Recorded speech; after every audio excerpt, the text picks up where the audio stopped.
Hello students, welcome to my channel. आज की इस क्लास में हम करेंगे लाइट स्कैटरिंग स्पेक्ट्रोस्कोपी एलएसएस के एमसीक्यूज। तो चलिए शुरू करते हैं पहले पार्ट को इस टॉपिक पे। Which principle is used in light scattering spectroscopy for particles much smaller than the wavelength of light? किस प्रिंसिपल पे काम करता है एलएसएस? किसके लिए? जो पार्टिकल्स है वो बहुत ज्यादा स्मॉलर है वेवलेंथ के कम, लाइट के वेवलेंथ के कंपेयर में भी। Option A Mie scattering, option B Rayleigh scattering, option C Raman scattering, option D Brillouin scattering.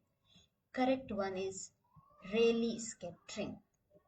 Next, what type of scattering is used to study particles comparable to the wavelength of light? किस type की scattering use होती है?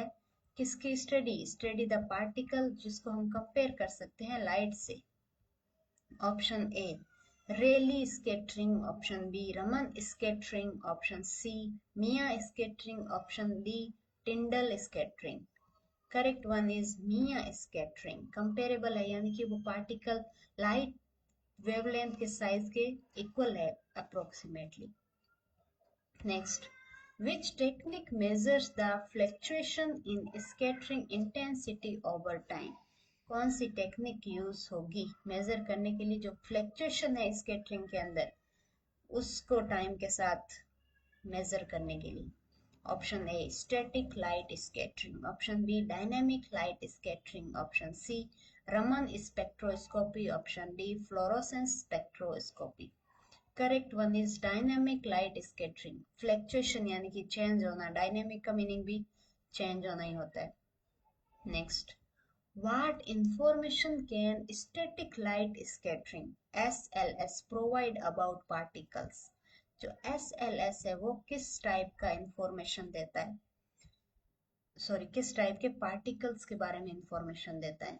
Option A size distribution over time, option B molecular weight and size, option C chemical composition, option D fluorescence properties. Correct one is molecular weight and size के basis पे ये information देता है।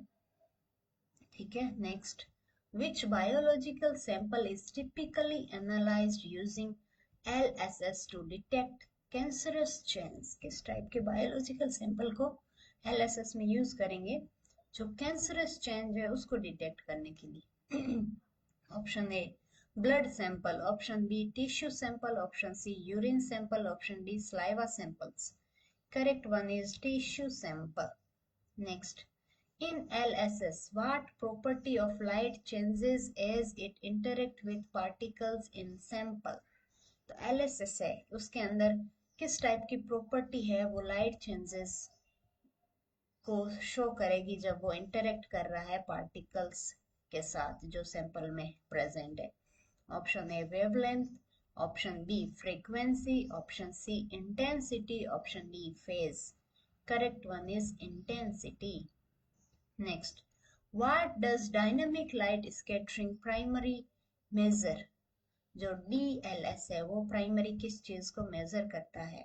Option A particle composition, option B particle size distribution, option C particle charge, option D particle fluorescence. Correct one is particle size distribution. Next, which scattering technique is used to determine the refractive index of particles? कौन सी scattering technique है जो refractive index है particles का वो determine करने के लिए use की जाती है? Option A Rayleigh scattering, option B Mie scattering, option C Raman scattering, option D Tyndall scattering. Correct one is Mie scattering.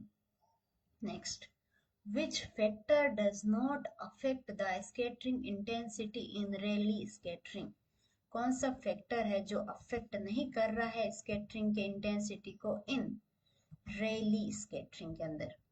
Option A particle size, option B wavelength of light, option C particle shape, option D temperature. Correct one is temperature.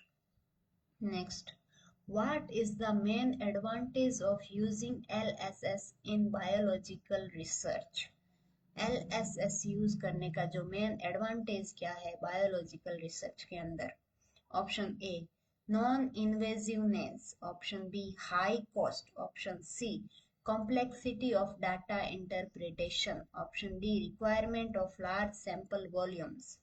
Correct one is A non invasiveness. बाकी सब तो disadvantage mention है जो. Thank you so much for watching the video.